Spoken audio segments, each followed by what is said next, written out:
My name is Elias Rael, and if you're reading this, then something in the transmission worked. It's May 3rd, 2358, 7:24 p.m. station time, and I'm sitting in a pressurized cabin with a half-empty packet of nutrient gel beside me.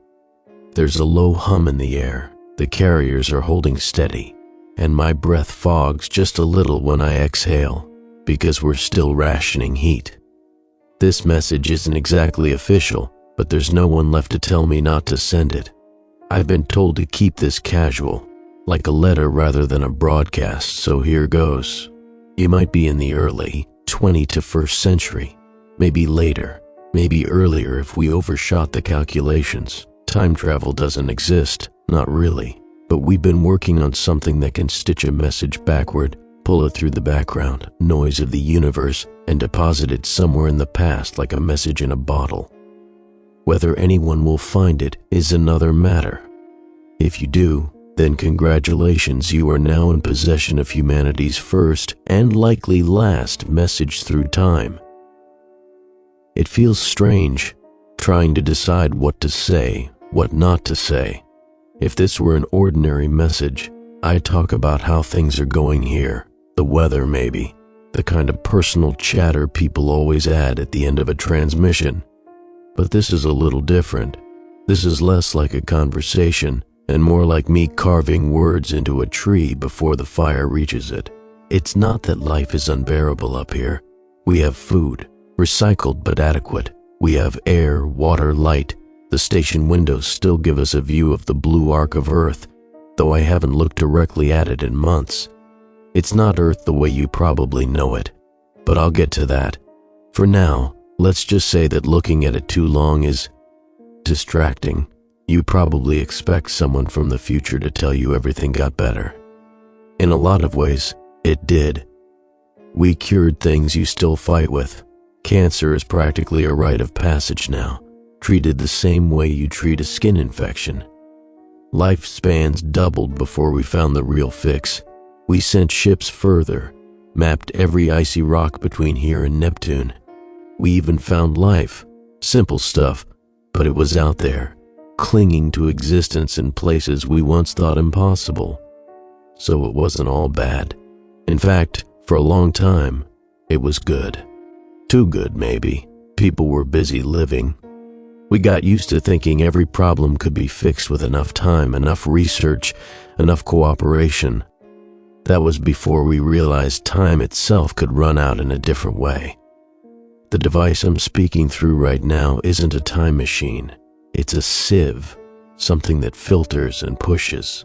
I'm not a physicist, so I can't explain it as well as the others could, but imagine shouting into a canyon and hoping the echo finds its way into a different year.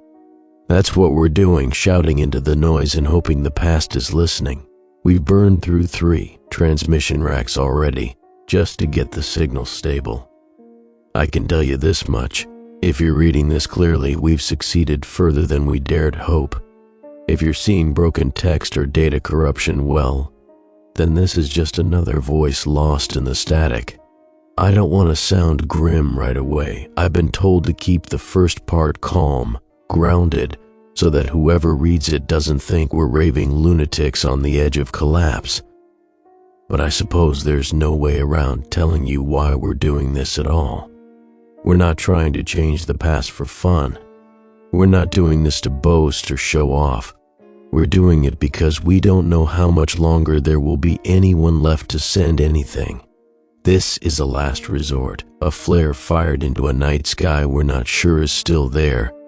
I've been working with the transmission team for 6 years. We've tried every other way first, archives, data banks, even attempts to launch physical probes backward into gravitational wells. Nothing worked, not really.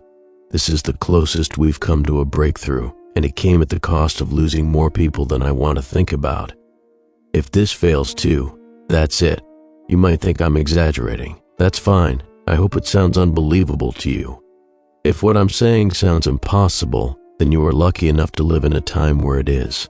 But the truth is that things have been bad for a long time now. Bad enough that a handful of us are sitting up here in orbit, risking what's left of our lives to warn you. I want to start at the beginning, before it all turned. Because if you understand where we started, you'll understand why we kept walking forward even when we should have stopped. The first big breakthrough wasn't this transmitter. It wasn't even space travel. It was something much simpler, something that felt like the final victory over death itself. But I'm getting ahead of myself. For now, just know that I am Elias Rael, citizen of a world you wouldn't recognize, speaking to you from a station that circles a planet that is quiet in all the wrong ways. I have time to tell you everything if the carriers hold, and if they don't, well, I guess you'll never know we were here at all. I have time to tell you everything if the carriers hold, so I'll start with the parts that won't make you flinch, the ordinary, the way a day worked when days still felt like a thing you could stack and count. Morning in 2358 smells like heated algae and coffee pulled through a filter fine enough to shame silk. In cities, streets don't roar, they sing in a layered hush. Freight moves below ground on mag lines you never see. On the surface, you hear only the soft glide of municipal trams and the papery flutter of delivery drones, thousands of small wings tracing strict altitude lanes between terraces and roof farms. No one waits at a crosswalk because crosswalks are ideas, not paint. The system knows where you intend to go before you step off the curb, and it makes room. On the first terrace of my old block, a woman named Paz used to prune lemon trees with music tucked behind one ear. She would hand a lemon to any passerby willing to trade a story. Above her, hydroponic stacks climbed 8 floors, each level its own weather. Basil fog at dawn, tomato warmth by noon. Nothing smelled like gasoline. Nothing ever needed an oil change. If you were bored, you could take a tram out to the shore after your shift and watch kelp forests boom in their corrals, a tide of green repaired from the centuries when we mistook the ocean for a bottomless pantry. Work changed when noise left the streets. We measured things, we tuned things, we fussed and maintained and argued over tiny problems because the big ones had finally been named and wrestled into schedules. We didn't erase disease, but we taught it manners. Cancer clinics became outpatient lounges, cheerful and efficient, the way a good post office ought to be. You went in for an edit or an immune reset and came out with a bruise, a pamphlet, and a follow-up appointment you might forget to keep because it hardly mattered anymore. AIDS was archived.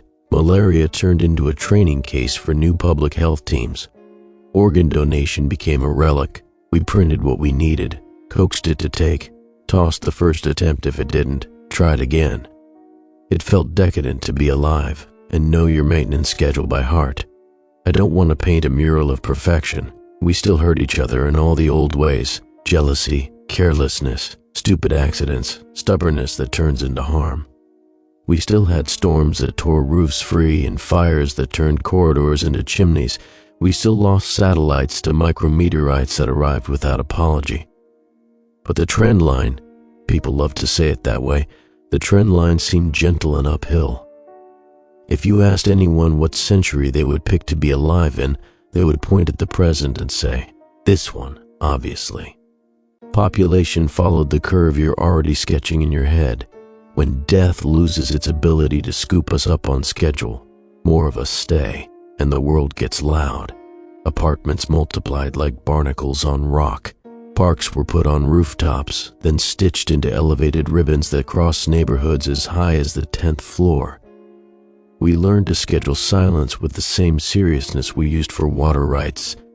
Every city had quiet hours when nothing flew, nothing moved, when you could hear palm fronds disagreeing with the wind and your own pulse in your ears. If you wanted to travel, you didn't sit in a tube 8 hours staring at a tiny map. You rode a mag train that skimmed and bowed, and you stepped into a station hung with ferns and soft lamps. Customs was a conversation, not a queue. You could carry a pot of soil if you wanted to, provided the microbes were approved. People did, because we'd learned to be sentimental about dirt again. Something about watching seedlings break their first loops through dark soil kept us from becoming too proud. Education was slower and kinder. We didn't hurry children because we'd finally quit pretending they were expensive problems to solve before the meter ran out. We had time to read. We had time to fail gently and try again. I can still smell the paper in the old neighborhood library because they never gave up on real books, even when haptic text could change its own font to suit your mood. Laughter happened in public without anyone turning to look. People still danced badly and didn't mind being seen doing it. All of this is to say, the future felt livable to ordinary people doing nothing heroic. We got used to the luxury of maintenance, of having enough margin to fuss about details. We believed the slogan that had lived so long it turned into a kind of faith: we can fix it if we have time. Time travel wasn't part of anyone's fix-it plan. We didn't want or need it. The closest we got, what I'm using now, was a communications experiment justified as physics research, a side project that let clever people teach quiet machines to listen to the hiss between things. The theory said patterns could be nudged so that a sequence emitted here might condense as a correlation there, earlier, if we were careful with power and patient with errors. No paradoxes, no sending a person, just a strain of ordered noise moving through a fabric that doesn't much care about our stories. The first time the model spat out something coherent on the test bench, we baked a cake out of freeze-dried eggs and cried because it tasted like salt and cardboard and still tasted like celebration. If you're reading me now, then the experiment carried farther than it had any right to. Don't mistake that for mastery. We don't have a dial with dates on it. We have carriers that drift and racks that fail with a small, mean smell like burnt sugar. We have a window of stability we learned to sit inside by trial and error and counting to the same numbers until the numbers felt like a charm. Even now, while I'm talking to you, I have one eye on a row of LEDs and one ear turned to the pitch of the room. It rises when the power buses heat. It drops when the coolant loops behave. It's how you learn to measure your day when clocks are honest but not helpful. Everyday life in 2358 includes that kind of attention, listening to machines as if they're telling you about the weather, because they are. It includes inventory lists that never end and taste like spreadsheets when you recite them. It includes the comfort of systems that make the world soft enough to walk through without bracing. It includes long arguments about the right way to allocate balcony space and how to teach a civics module without boring every 12-year-old in the room. It includes cheap, fast diagnostic panels that change a diagnosis from a week of fear to an hour of planning. It includes grandparents who still run marathons and forget their grandparents because the word feels like a costume they borrowed for an afternoon. It also includes the quiet knowledge, shared but seldom spoken aloud, that some of our victories were so sweeping, we stopped looking for the edges where the wind might fray. I don't mean that as a warning horn. I mean it as a texture, the way you can feel the seam in a table if you run your fingers just right. We edited our bodies and our cities and our weather, and after a while the edits felt like the original plan. A person born inside a well-running system learns to call it nature. If this message is reaching you, then you're far enough away from me on the calendar that I can't guess what your ordinary looks like. Maybe you're still dodging cars that burn fuel. Maybe a newscaster is telling you about a rover's first dusty selfie. Maybe you're reading this on a rectangle of glass in your palm and thinking the future must be heavier, louder, stranger. Some of it is. Most of it isn't. Most of it is normal, just shifted, quieter streets, smarter buildings, bodies that get fixed before they fail. And because none of us ever built a machine to put a person into yesterday, what I'm doing now is the closest anyone has come to stepping backward, putting words on a current and hoping they precipitate in your time like frost on a window. It's not elegant. It's not heroic. It's ordinary people with a difficult tool doing the unglamorous work of maintenance on a larger scale, maintaining a future by nudging a past. If the carriers hold, I'll tell you about the breakthrough that made all this comfort possible, the one that taught us to step off the conveyor belt of birthdays, and stand still at an age that felt like the right balance between impulse and caution. It was as beautiful as it sounds, and as dangerous. For now, I can hear the hums settling, and that means the window is good. I can keep going. We learned to believe we had bent nature into something kinder, and for a while it was true. Then came the edit that changed everything. The perennial sequence was discovered almost by accident, an epigenetic toggle hiding deep in our genome, something that controlled senescence like a careful clockmaker. At first it was just a paper, an academic curiosity that hinted we could reset the biological timer, stop cells from unraveling. Then came a trial on lab animals that worked too well. Mice that should have died at 2 years old lived for 6, with no tumors, no dementia, no clouded eyes. The announcement shook every hall of science like a tremor.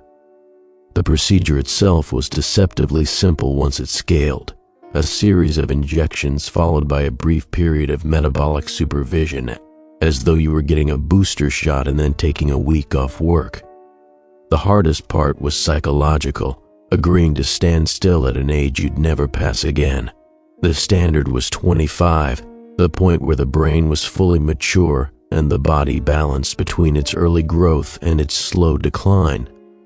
People joked about being frozen in their prime, but it wasn't freezing. It was continuation, perfect and indefinite. Those older than 25 watched themselves become younger year by year. Joints loosened, wrinkles faded like mist off a window, gray hair darkened strand by strand. Some people resisted at first, claimed that aging was natural, that we were meant to step aside for the next generation. But curiosity is stronger than caution, and one by one the holdouts lined up for their turn under the needle, even those who swore they never would eventually did. It's easy to argue for dignity and age when your neighbors are stepping out of clinics looking 10 years younger than they did last month. The first decade after rollout was euphoric. No one died of old age, nursing homes emptied, entire sectors of medicine pivoted overnight. Elder care wings were converted into research parks, schools, art galleries.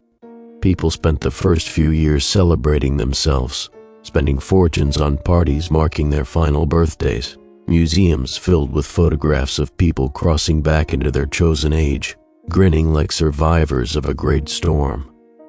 For a while, the world felt lighter. Families stayed whole longer. Grandparents joined their grandchildren on mountain hikes. Pilots who would have retired kept flying.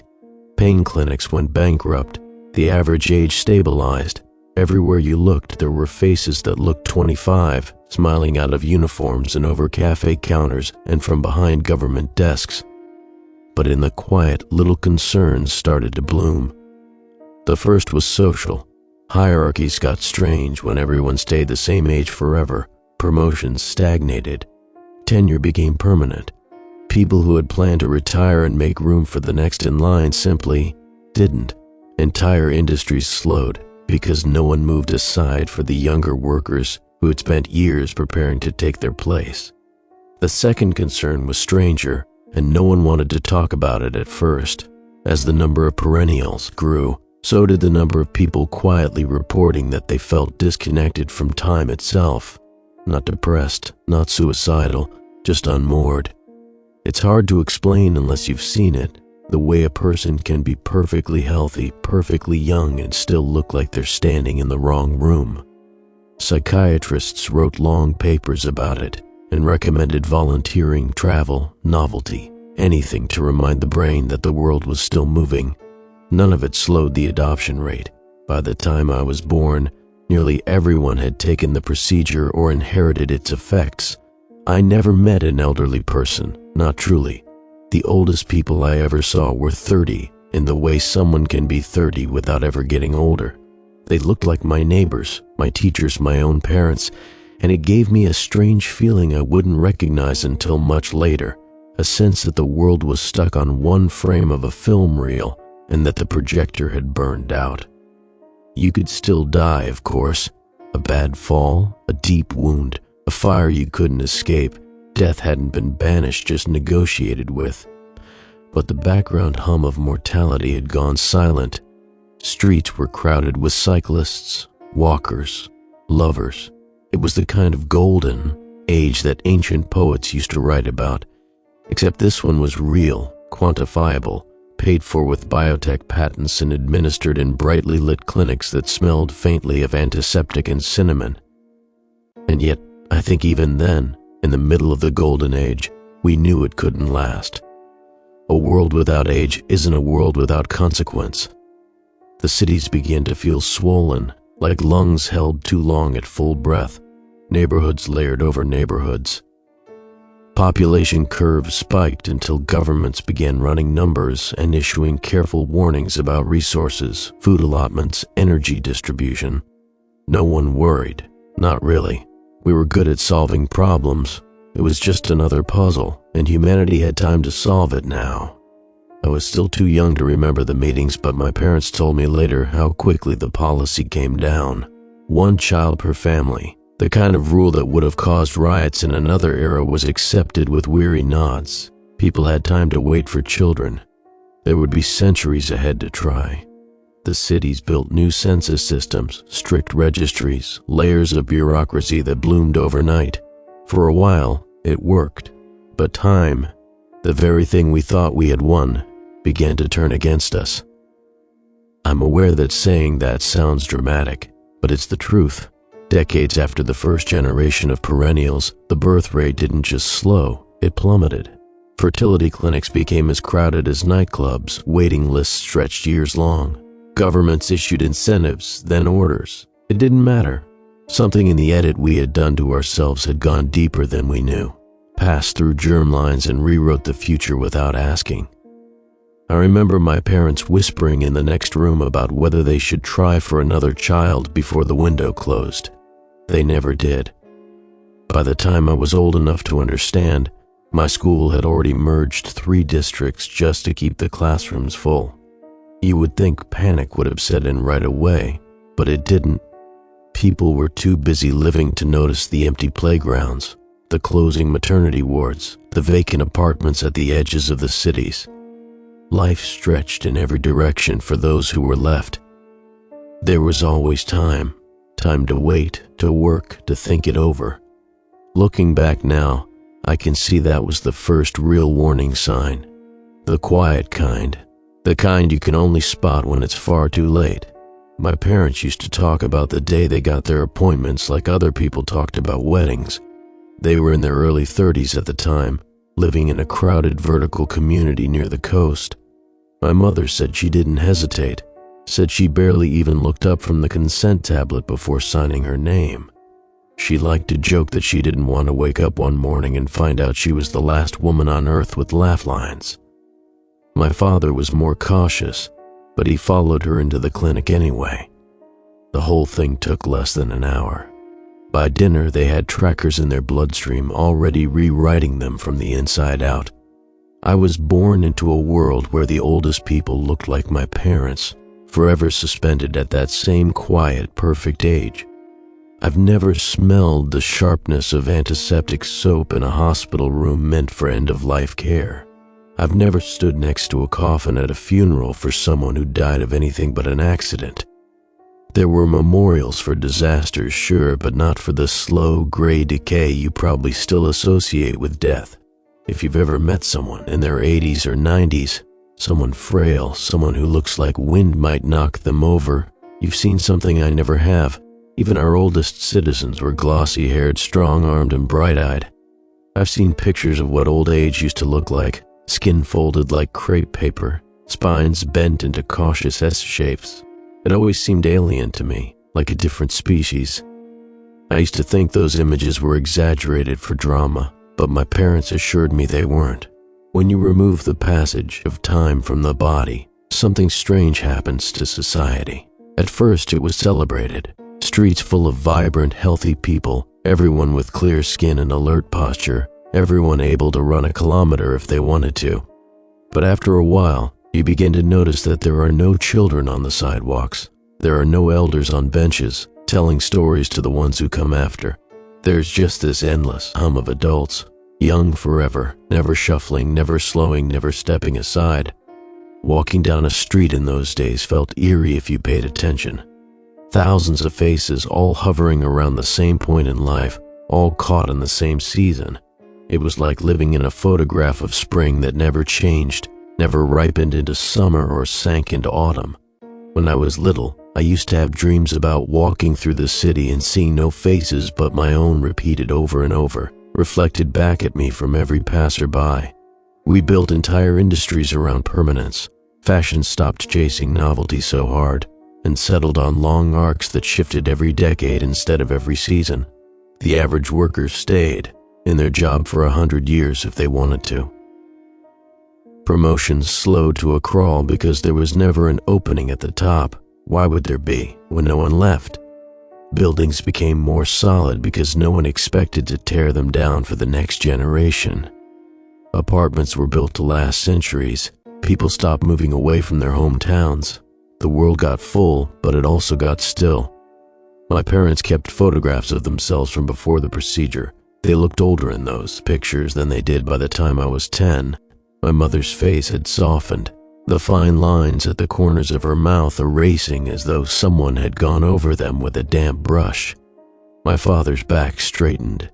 His hair darkened to the color he'd had at 20. They used to laugh at those old photos, hold them up to the mirror and shake their heads at the strangers they used to be. I didn't laugh with them. Something about it unsettled me. I couldn't explain why, not then.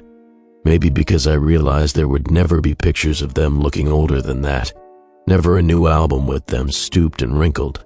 Never an image of them leaning on a cane or letting their hair go white. Our photo albums were finished before they even started. The whole story of my parents' faces was locked into a single frame. At school, I'd sit in classes where every teacher looked roughly the same age as the students.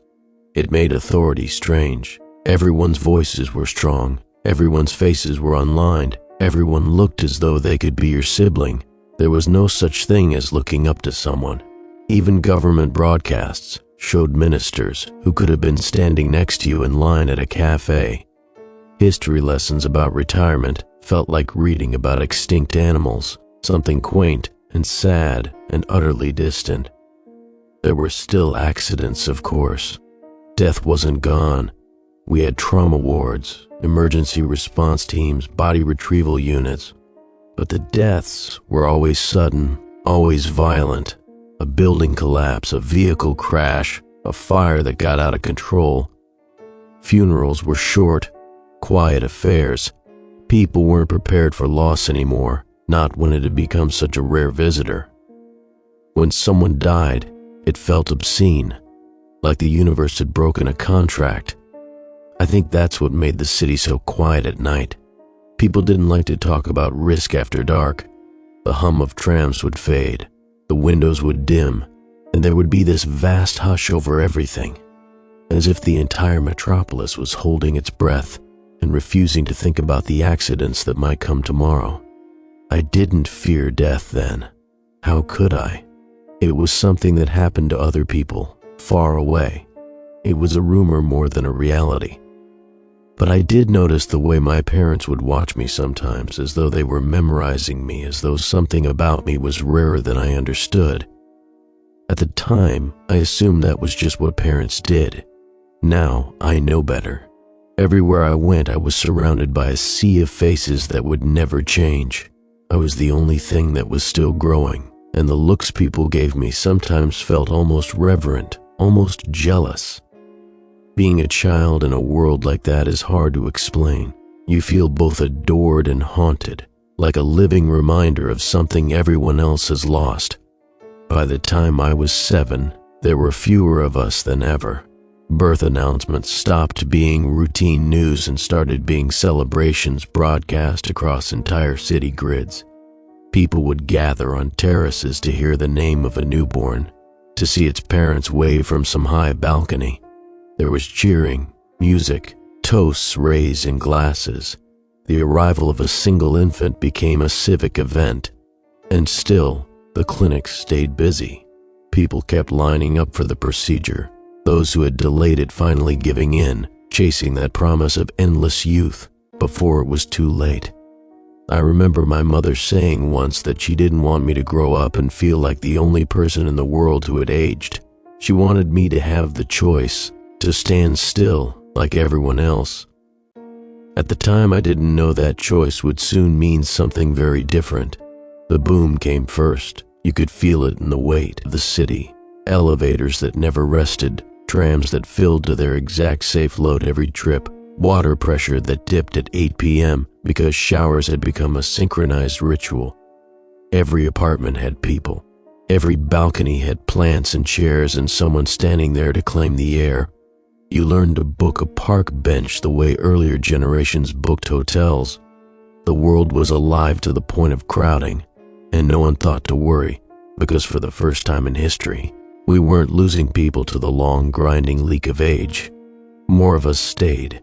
More of us worked, loved, paid rent, argued about noise, cooked too much food, and invited the neighbors anyway.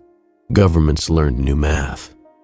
Not the old panicked kind, ration cards and curfews, but a meticulous arithmetic of fairness.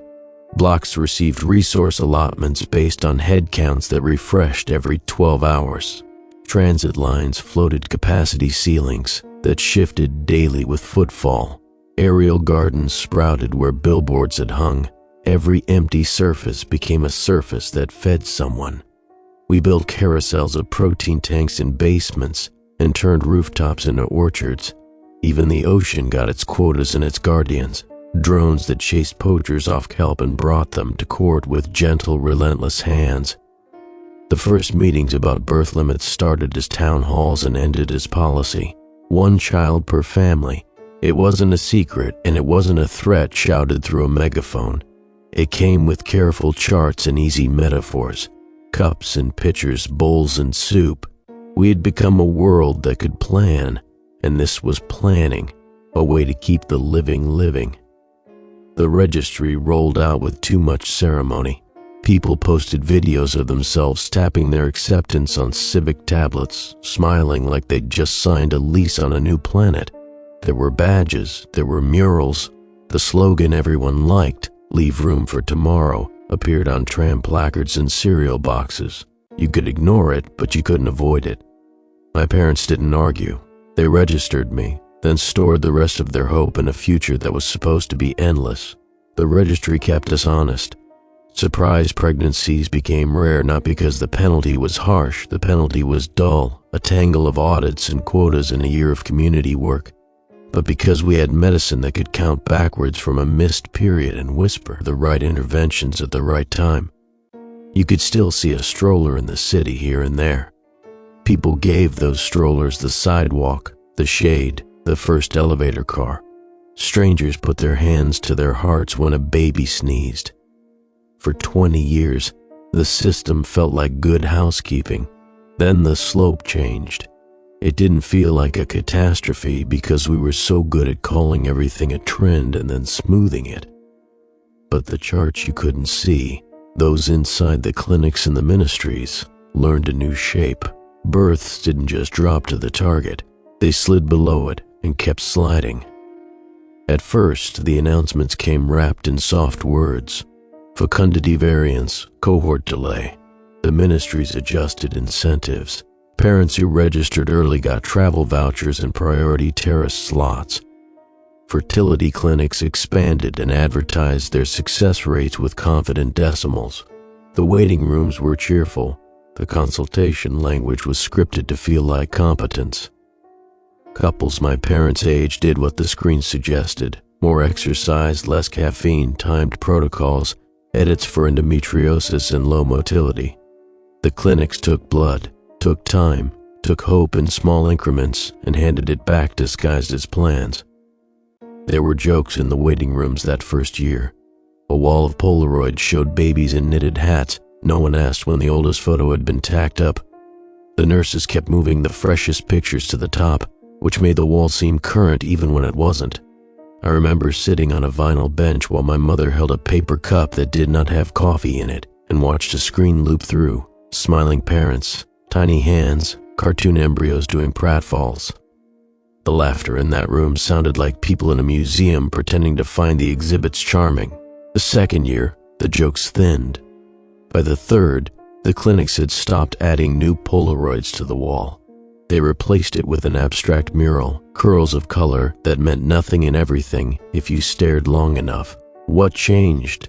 The short answer we got, after the long words were exhausted, was that the perennial sequence, the suite that held us at 25, had an unintended edge. It wasn't sterilizing in the crude ways the old horror stories described. It was more like a gentle fog that rolled in where it wasn't invited and made everything less likely. Gametes formed, but fewer. Implantations occurred, but rarely. The edits traveled through germlines as promised. Children of perennials inherited the anti-senescence switch, but somewhere in the handoff, the machinery that writes new people began to misread its own instructions. We didn't notice at first because we weren't looking for loss inside abundance. Debates turned sour. The one-child policy became a shield people held up when they wanted to avoid asking a worse question. The registries were still open. The forms still worked. The lines at the counters got shorter. No one said the word sterile in public. It was too absolute, too cruel. We said decline and delay and decrease until those syllables lost meaning and became the sound of a door we could not open. There were black markets for eggs, for sperm, for gestation slots in rural co-ops that claimed the registries were biased against them. Investigators followed the rumors to outbuildings full of humming incubators and found only bees in jars of fermenting pickles. We threw suspicion at everything: microplastic loads, solar flare cycles, heat islands, altitude, the cadence of artificial light. We inspected water. We blamed the quiet. We blamed the noise. We stopped blaming and started praying in places that still kept the lights on for people who needed to say words to ceilings. Ministers and mullahs and monks and board ceremony clerks agreed on one thing: there was no sin to confess here that could undo what had been done. The ministries, which had once announced births as civic triumphs, began to host them like vigils. When a pregnancy carried to term, the whole block turned out, streetlights dimmed to a warm gold. A choir of amateurs practiced for weeks and always sang the wrong notes with the right heart. People baked. People cried in ways they hadn't learned how to do when mortality left the room. The baby's name appeared in civic font on the tram annunciators, and for one day the city moved more slowly around that family so they could feel like they were walking in a bubble that would not pop. Classrooms closed. The young teachers who had taken those jobs for love and patience retrained as hydroponic technicians and shuttle coordinators. Playgrounds grew dust, then moss, then signage explaining that the swings were historical artifacts. An entire industry bloomed briefly around restoring and maintaining toys that no one used, maintenance as memorial. There's still a playground near my parents' first apartment that keeps the lights on at night and holds a single swing and a pool of illumination. It squeaks because a maintenance drone oils it every quarter, and nothing but the wind pushes it. The census maps changed color like a bruise spreading. Neighborhoods that had once glowed with the bright hue assigned to child density went pale, then blank. Apartment towers designed with sound baffles for crying infants became quiet enough to hold concerts in the mezzanines. The companies that made tiny socks pivoted to making dust covers for the tiny socks nobody bought. Governments found a new kind of emergency budget to patch the feeling that something had been stolen. You can't subsidize a miracle back into existence, but we tried. In private, people tore themselves apart with guilt. The generation before mine asked whether their choice had been selfish or inevitable.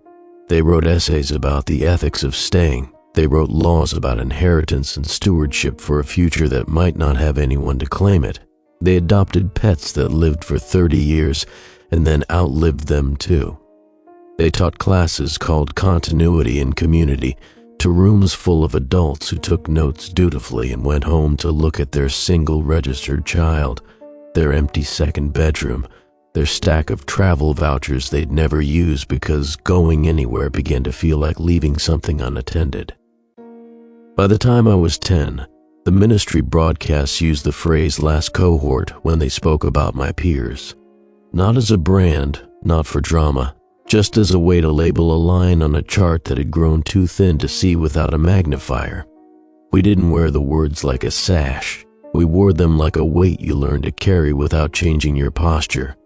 People still got in line outside clinics before dawn, hoping an appointment would open, sliding rings off fingers to avoid the sting of a question they didn't want to answer.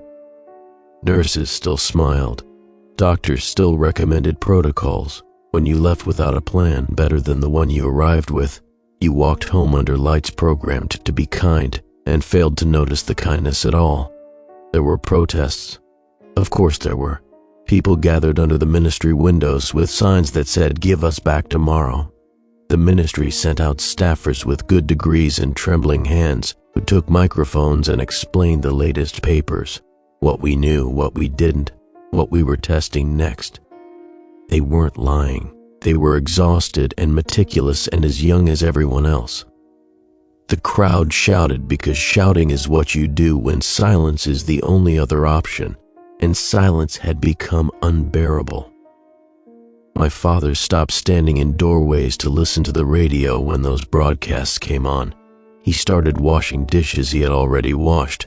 My mother planted herbs by the kitchen window and recycled cups and labeled them with dates, careful, neat handwriting that turned into a calendar of trying. The basil thrived. The mint took over. The rosemary died twice and came back from a sprig someone gave her in the stairwell. She smiled at that as if the plant had decided something on our behalf and we were lucky enough to be consulted. None of this felt like an ending. It felt like a pause. We kept saying that word so often it turned into nonsense syllables. Pause, pause. We would unpause. Any day now, any cycle, any quarter, any revision of the protocol. We had time. That was the curse. We had so much time to watch the line go down that we forgot how to do anything but watch. We kept saying pause so often it stopped meaning anything, just a noise we made to keep from saying end. By the time I was old enough to notice, I had stopped meeting anyone younger than me. There were no toddlers on the walkways, no first graders scuffing shoes in the courtyards. If I saw a stroller, it was abandoned in an antique store window, priced like a museum piece. The city had always been loud, but it began to sound wrong. My earliest memories of lying in bed and hearing the evening hum of the neighborhood, trams, chatter, the tinny music of someone grilling on a terrace. When the birth rate collapsed, that hum thinned. There was still noise, but it felt stretched, hollow, like it was being played through a cheap speaker with the bass turned down. School was where it became impossible to ignore. We started with a full class, 30 of us crammed into a bright room with tables that could switch between group mode and lecture mode. By the time I reached middle years, the school had closed 2 entire wings. The staff rolled us into fewer and fewer classrooms until the whole building sounded empty, footsteps echoing under high ceilings built for hundreds of children who no longer existed. They tried to keep it cheerful. Holographic murals went up in the hallways, projections of laughing children in bright fields. The cafeteria still played happy music at lunch, but the sound bounced strangely off the walls with so many tables removed. You could finish your meal and still hear the forks of the next table over. The playgrounds were the worst. Most of the equipment was dismantled after it became clear no one was using it. Swings were cut down and stored, slides fenced off. The city said it was for safety, but I think it was because looking at them hurt. A whole section of my neighborhood park was turned into a greenhouse for algae crops, leaving one lone carousel in the middle of the grass. I used to sit on it and spin until the centrifugal force made me dizzy, and it would squeak so loud you could hear it from the apartments. No one ever told me to stop. Adults treated me differently than they treated each other. It wasn't unkind. If anything, it was suffocatingly kind. Shopkeepers would smile too long and slip me free sweets. Strangers would crouch down to my level and ask my name like they were saying a prayer. When I was little, I thought it was just politeness. As I got older, I realized they were watching me the way you watch a rare animal, afraid to scare it off, afraid it might be the last of its kind. Even the air felt different. The ventilation systems were calibrated for more people. Without all those bodies producing heat and breath, the buildings ran cooler, drier.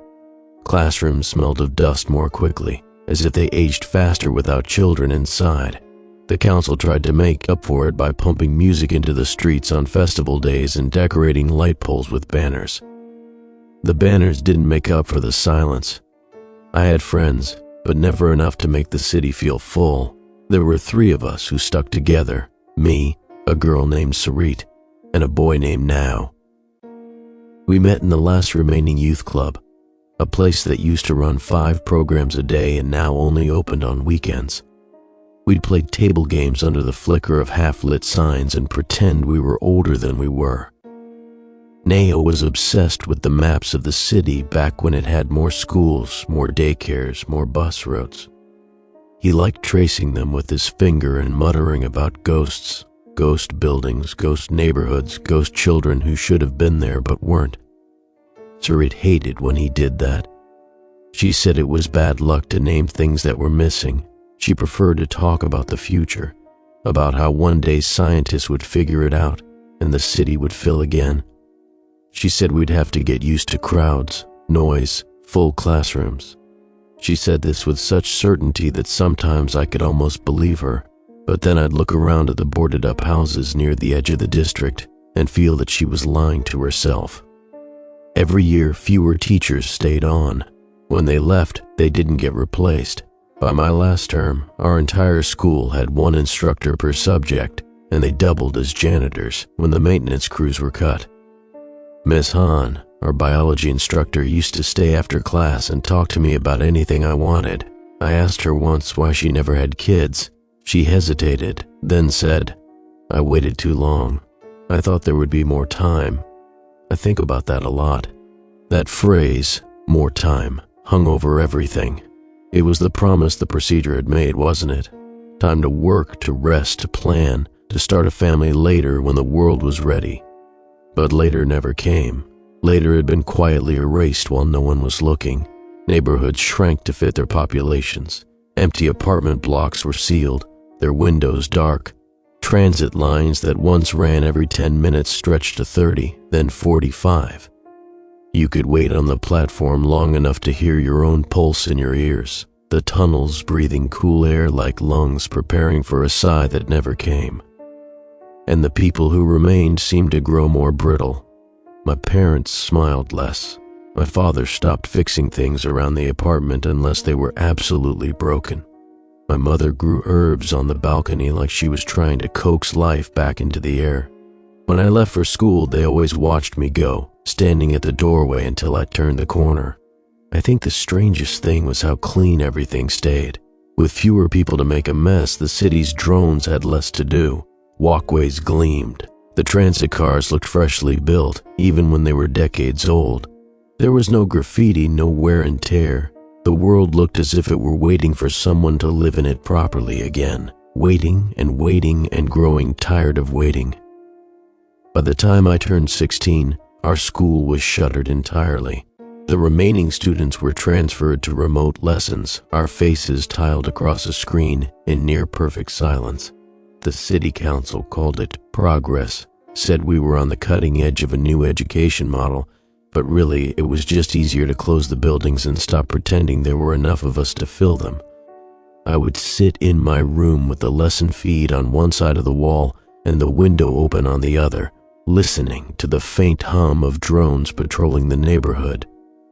Sarit had already moved to another city by then, one of the last relocations before the council stopped funding them. Nao's family left soon after. My own parents refused. "This is our home," my father said, but his voice had no conviction in it. And then, one evening, while I was lying on my back staring at the ceiling fan turn in lazy circles, I realized I couldn't remember the last time I'd heard a baby cry. Not just in our building, anywhere. That was the moment the pause stopped feeling like a pause and started feeling like a countdown. I stared at the ceiling fan until the motion blurred and thought maybe the world was holding its breath the same way I was. The next morning, my parents were watching the wall feed instead of making breakfast. The sound was turned low, but the scrolling text was enough. Incident AT Northern Transit Hub, 4 injured. I sat down without asking what happened. They didn't offer details, and I didn't press. After that, there was another alert the following week, this one from a market district I had walked through dozens of times. The feed showed overturned stalls, food scattered across the tile, broken glass reflecting the overhead lights. The report said a man had attacked 3 shoppers and had to be subdued with extreme measures. They never showed his face. The city issued a reminder about public safety protocols, about staying calm and cooperating with security drones. That was the first time I noticed extra drones posted at the stairwells in our building, gliding silently in perfect vertical lines. When it happened again, this time at a tram gate, the footage leaked before the ministry could scrub it. A woman stepped out of the queue, grabbed the nearest person by the collar, and slammed him into the barrier rail so hard the metal warped. People scattered, screaming, but she didn't chase them. She just moved to the next person, striking with the same mechanical precision, as if she had no choice but to keep going. By the time the security drones hit her with a stunner, 5 people were down. She was still moving when they pinned her with a net and hauled her into a restraint cradle. The sound in the background of the video was what stuck with me. Not the screams, not the sirens, but the dull, rhythmic thump of her head hitting the floor as she kept trying to get up over and over until the feed cut out. The ministry started calling them subjects. They built new facilities, containment domes that were all white corridors, observation suites, reinforced doors. The feeds reassured us that research was underway, that this was a new neurological disorder and would be classified soon, treated soon, managed soon. But the leaks kept coming. One showed a man strapped to a table while medics tried to sedate him. He didn't thrash, didn't scream. He just strained against the restraints until the muscles in his arms tore, then kept straining as the fibers repaired themselves, the flesh knitting together visibly under the camera's eye. The feed cut off with a warning about graphic content, but by then it was too late. The image was everywhere. Scientists stopped using words like episode and started using words like onset. They collected samples, ran tests, drew blood, cut hair, scanned bones. The reports that trickled out described something that didn't match any known illness. There were no infections, no fevers, no toxins. Brain activity didn't look damaged. It looked sharpened, like someone had taken a whetstone to the nervous system and filed away hesitation. At school, Ms. Hahn showed us a redacted paper on neural regeneration rates. She didn't explain it. She just let us read while the air system hummed and a loose panel somewhere clicked in the draft. The paper said that subjects recovered from tissue damage 10 to 20 times faster than control patients. They didn't respond to faces they knew, voices they knew, even recordings of themselves. When technicians offered food or objects, the subjects ignored them, unless the technician stayed too close, and then the subject would suddenly lunge, as if compelled. The first time I saw a live capture, I was standing behind a glass barrier on level 3 of the city's containment center. They were bringing a subject through the hall, 5 security officers in a diamond formation. He was barefoot, his head hung slightly forward, not in exhaustion but in something that looked like focus. Every few steps he would strain against the restraints, just enough to make the guards shift their grips. When they passed my section, he lifted his head and looked directly at the glass. I stepped back without meaning to. His eyes didn't narrow, didn't widen. They just found me like a light finding a surface. When the group turned the corner, my reflection came back in the glass. I didn't recognize my own face for a second. That night, my mother locked the balcony door and double-checked it. My father gathered his tools from the table and stored them away. No one said anything, but the apartment felt smaller.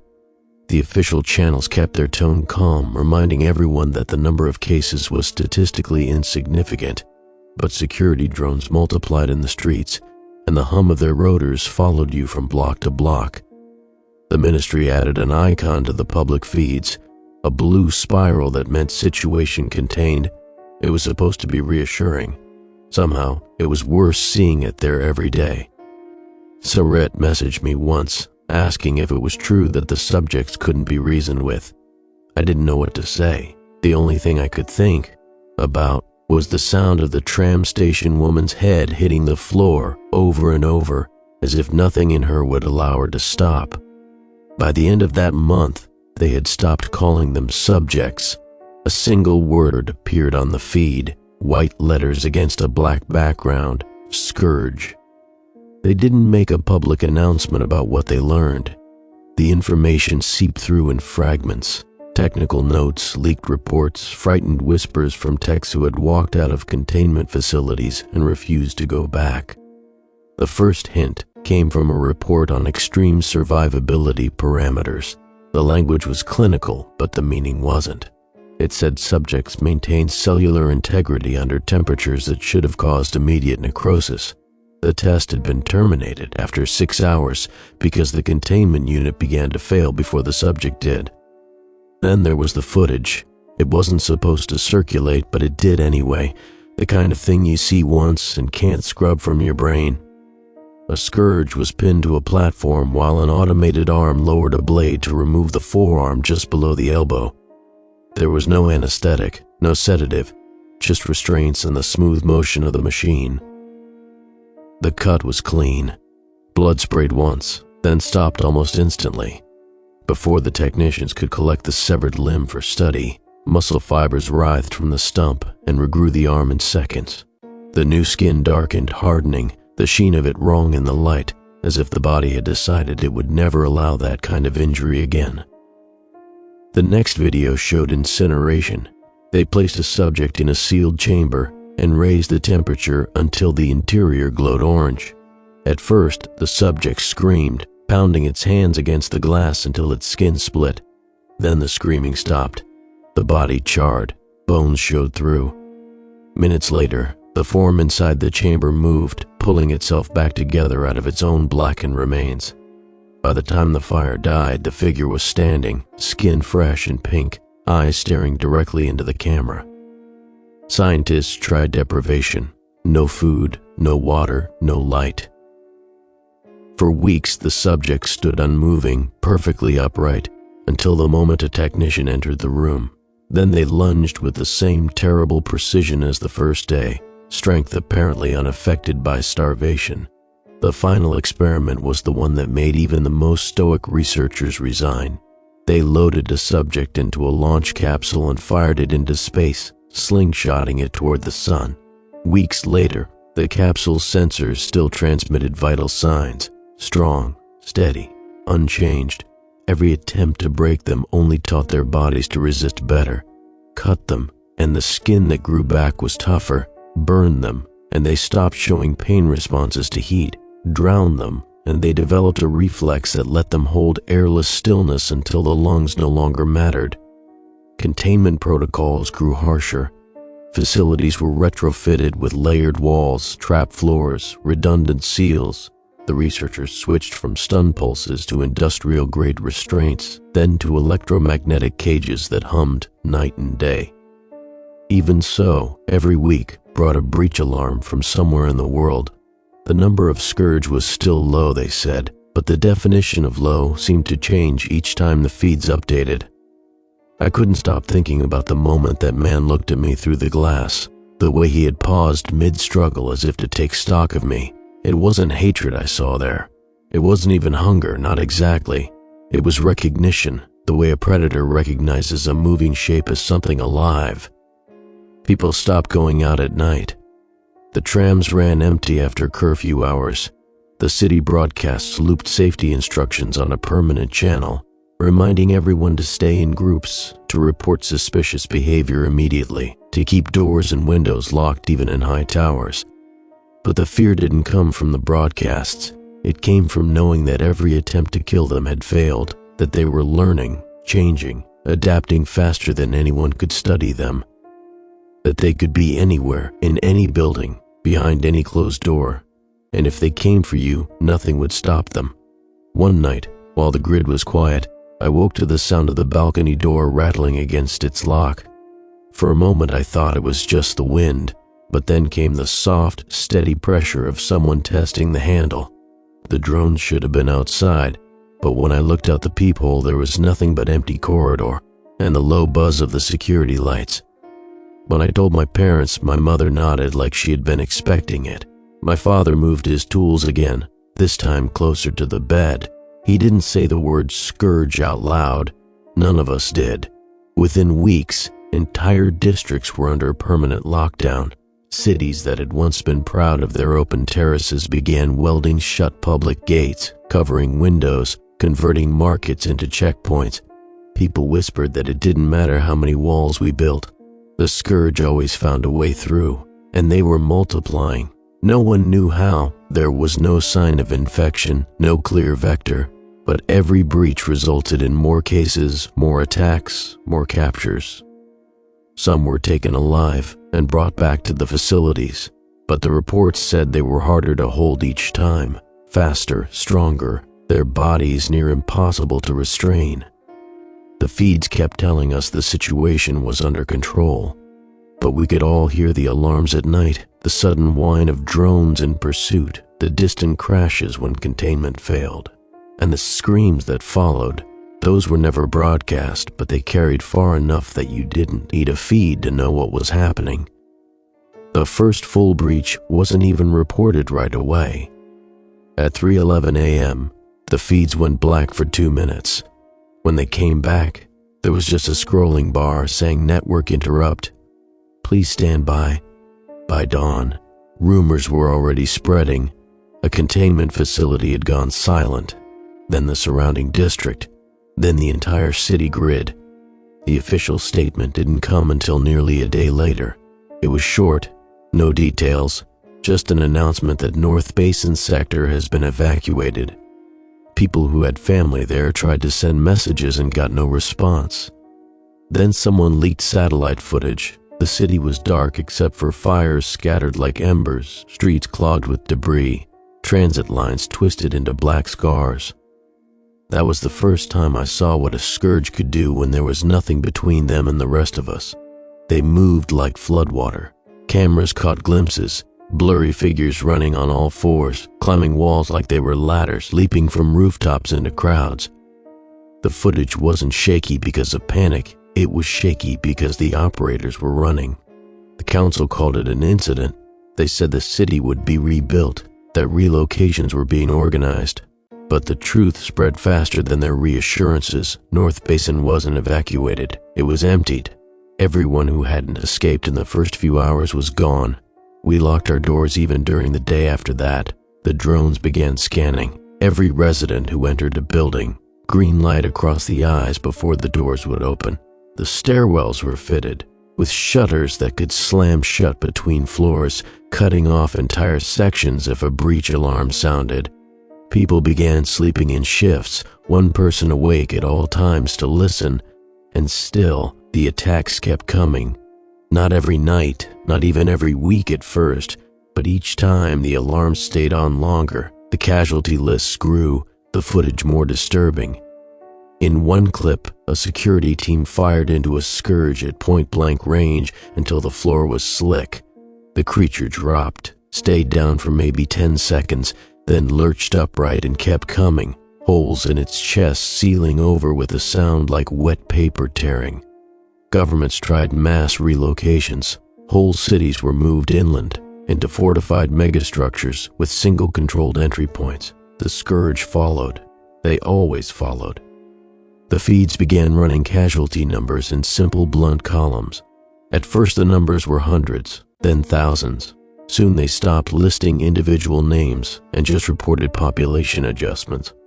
When the first safe zone fell, it happened so quickly the broadcast didn't even switch to emergency mode until it was already over. All we saw was a single camera feed from inside the perimeter. Searchlights sweeping across empty streets, the deep thrum of gun emplacements, then silence. Hours later, satellites showed the gates torn open and the entire interior black with smoke. Panic became its own epidemic. People tried to run, leaving the fortified zones and heading for the countryside. Some made it, most didn't. The ones who survived came back with stories. Scourge moving silently through fields at night, silhouettes against the sky, entire convoys disappearing between one checkpoint and the next. Inside the cities, the curfews grew tighter. Food was rationed. The drones no longer just scanned, they carried weapons now, their hum higher pitched, sharper. If you stepped too close, they tracked you with a small, bright dot that landed between your eyes. My parents started keeping bags by the door. We slept with our shoes on. Every distant noise made us freeze and count the seconds until it stopped. One night, we heard something worse than noise. Nothing. No trams, no drones, no fans in the vents. Just a stillness that felt like the entire city had gone dead at once. Then came the sirens, one after another, overlapping until the sound was a single unbroken howl. We ran. Everyone did. The shutters slammed behind us, cutting off stairwells, cutting off neighbors. The last thing I saw before we cleared the tower was a shape at the end of the hall, hunched and wrong, head tilted as if listening. Outside was chaos. Lights flickered. People screamed. Drones fired in every direction, the beams slicing through smoke.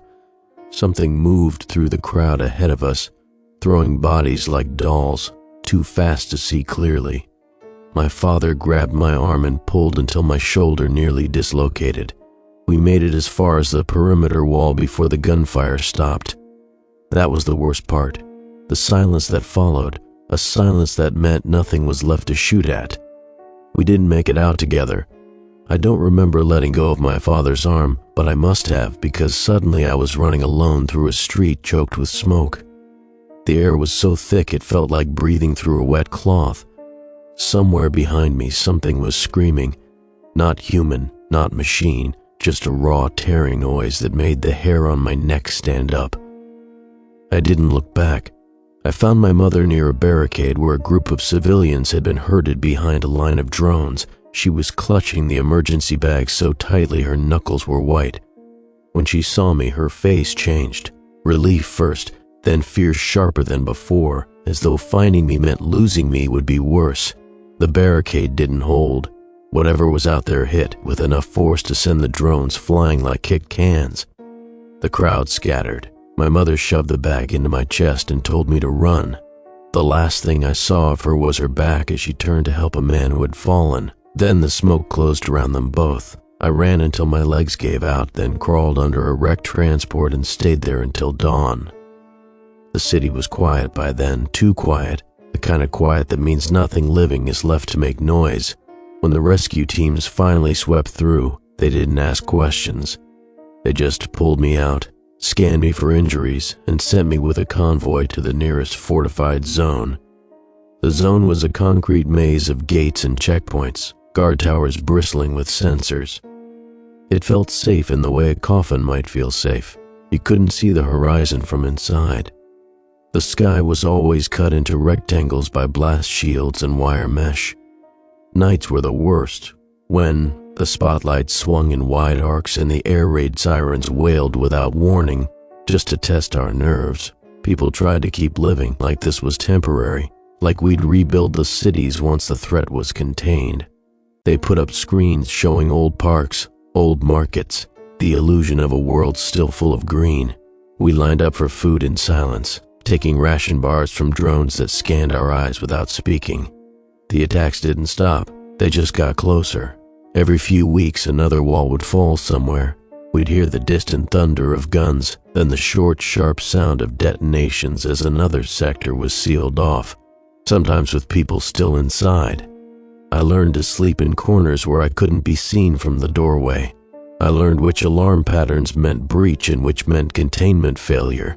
I learned how to tell when a person had given up by the way they stared at the ceiling too long before lying down for the night.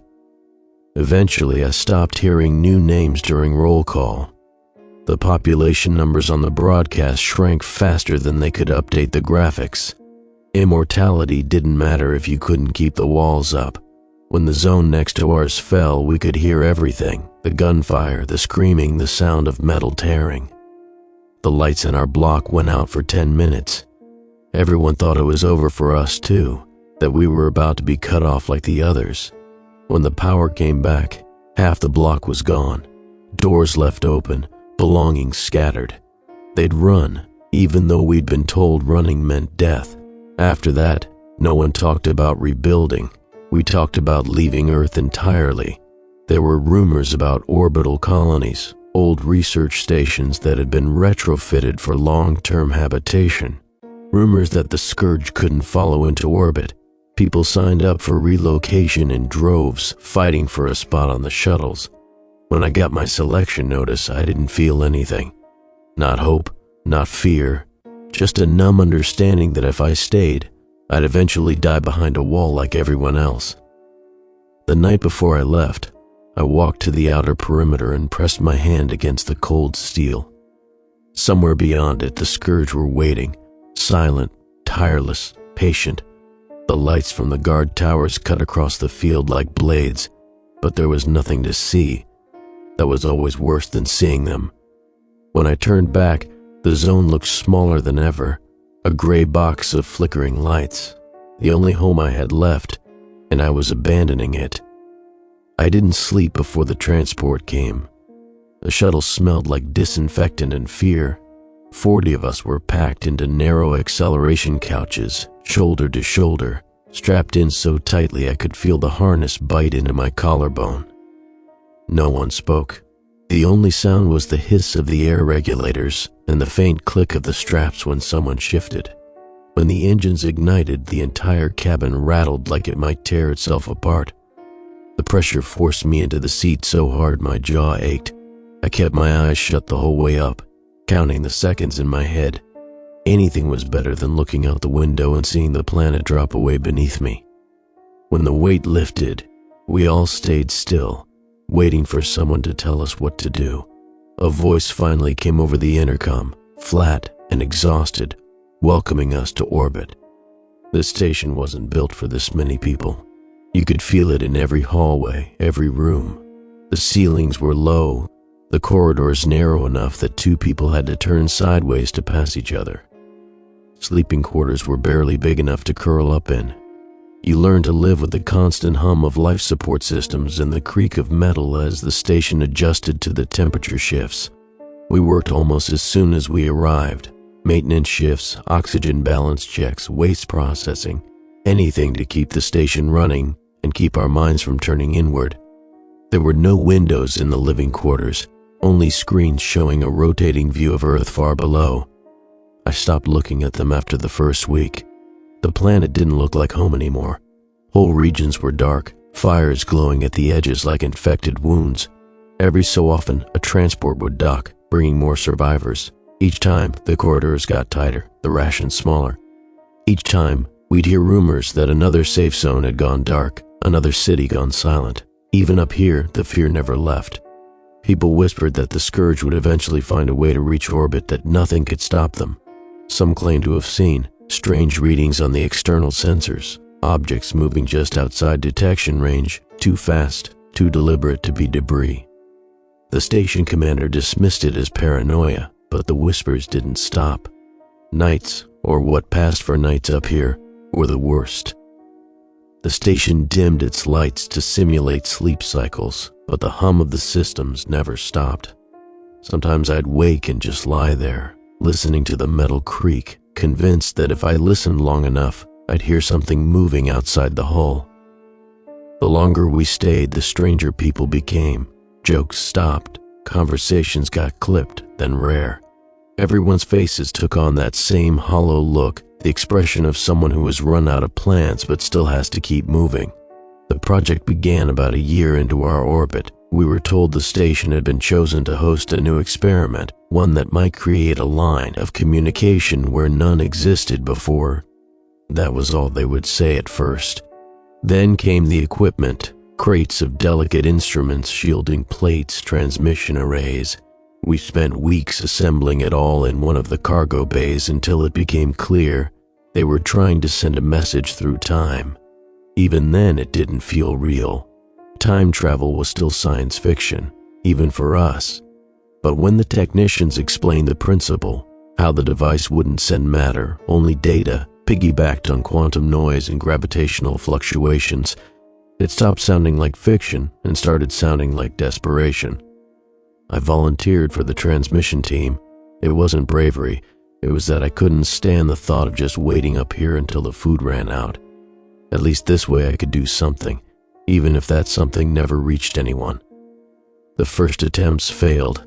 Static, noise, data that dissolved on arrival. But we kept at it, burning through power we couldn't afford to waste, pushing the reactors harder than they were meant to go.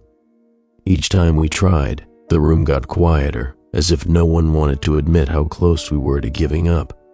And outside the station windows, Earth kept getting darker. We stopped getting new transports after the third year. The last one that docked was half empty, the passengers silent and pale, clutching bags that looked too light to hold anything useful. They didn't talk about what had happened on the surface. They didn't have to. We could see it from orbit every time the station's cameras swung toward Earth. Most of the planet was dark now.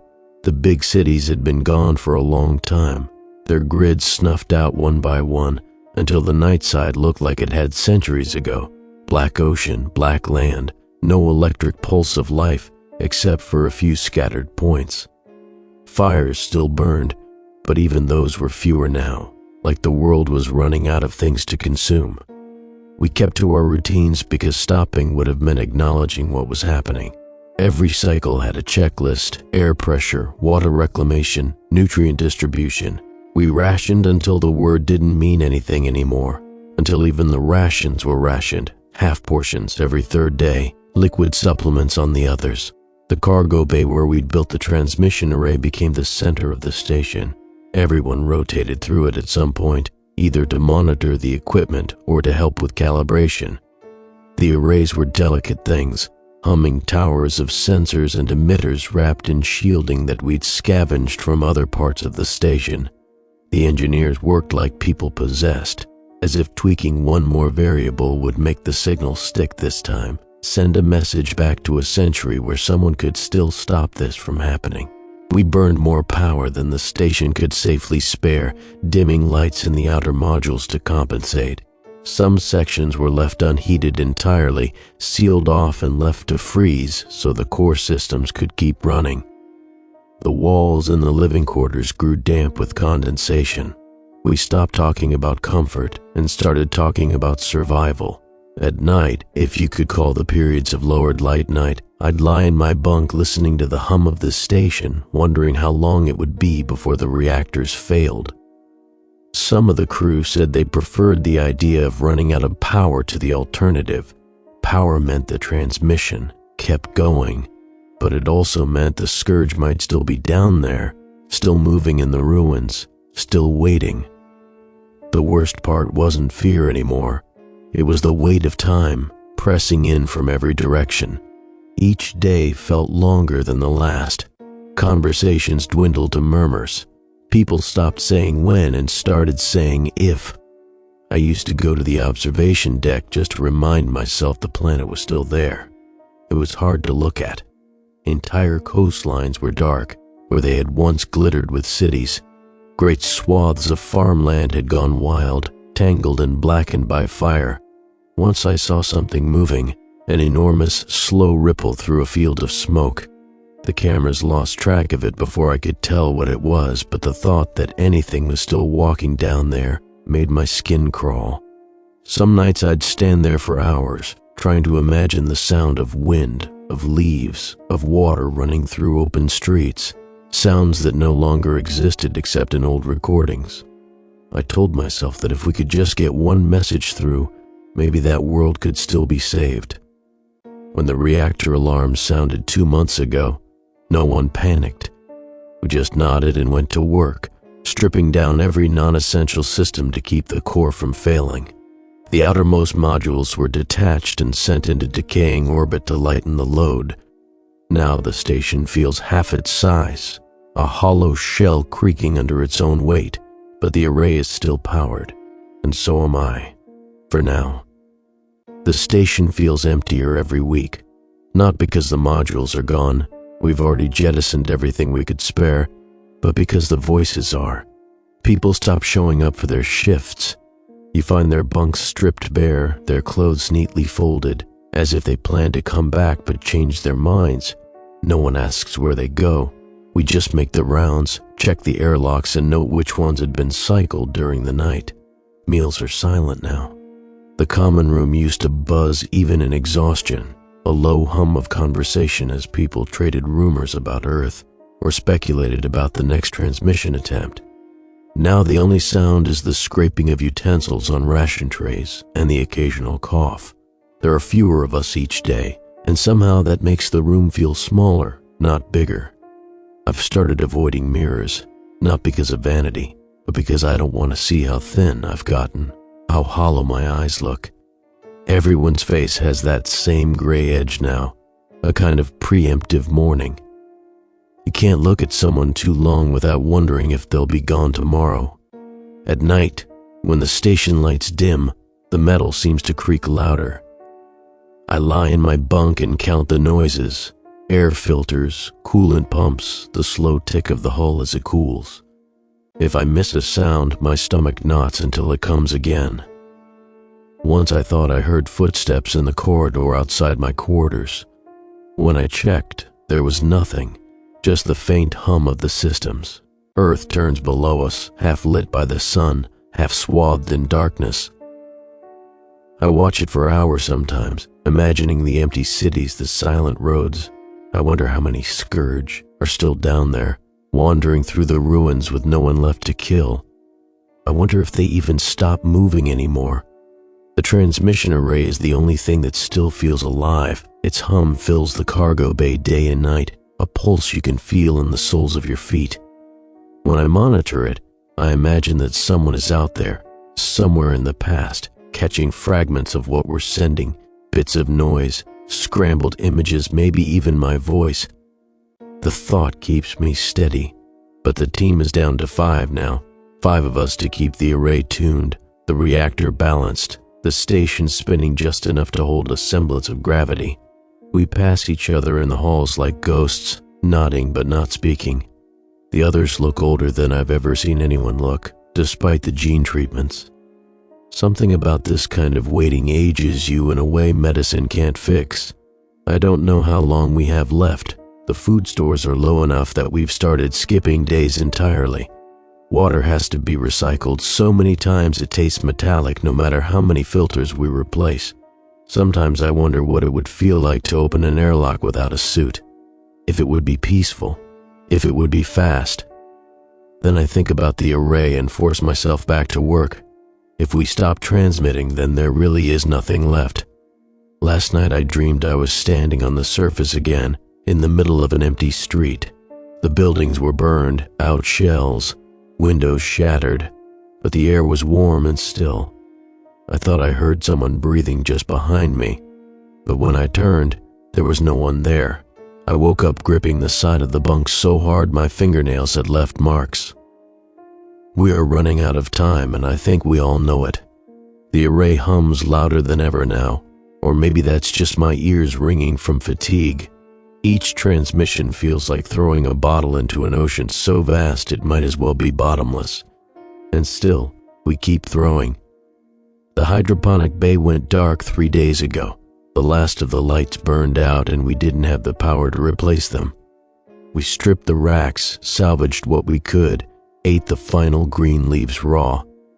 After that, there was nothing left to harvest. The water reclamation system is holding for now, but I can taste the metal every time I drink, like chewing a coin. 2 of the technicians are gone. They didn't tell us they were leaving, just left their stations unmanned and cycled one of the maintenance airlocks. The log showed it stayed open for 6 minutes. Nobody went to check. 6 minutes is long enough that they probably weren't wearing suits. There are 3 of us left, running the array. We barely talk except to hand over notes or point to a gauge that needs adjusting. The cargo bay smells like ozone from the overworked transmitters and sweat that has nowhere to go. We don't bother with sleep cycles anymore. There's no point. The lights stay dim, the array keeps humming, and we stay awake as long as our bodies will let us. The transmissions have grown stranger the longer we run them. The engineers warned this might happen, that the more power we push through the array, the more distorted the signal might become. Data packets scatter, frames overlap, voices echo over each other until the message sounds like someone screaming underwater. Still, we keep sending. We don't have another choice. I stood at the observation port this morning for what felt like hours, staring down at Earth. The fires are gone now. There are no lights left at all, no cities glowing, no signs of human life, just dark continents under pale cloud. You'd never know there were 25 billion of us once. Sometimes I think I can see movement, long shadows cutting across empty plains, streaks of something pale against the black ground. It might be an illusion. It might be them. I can't let myself think about what happens if they find a way up here. We have no weapons left, nothing but the outer hull and a few emergency charges that were meant to deorbit debris. If the Scourge can survive the sun, they can survive vacuum. If they ever reach orbit, we'll just be a tin can full of food waiting to be opened. This is probably our last transmission cycle. The reactor alarms are constant now, and the fail-safes are already overridden just to keep the array powered. When the core overheats, we won't be able to shut it down in time. The station will cook from the inside out. I volunteered to stay at the console tonight. The others are in their quarters, maybe sleeping, maybe just waiting for the end in their own way.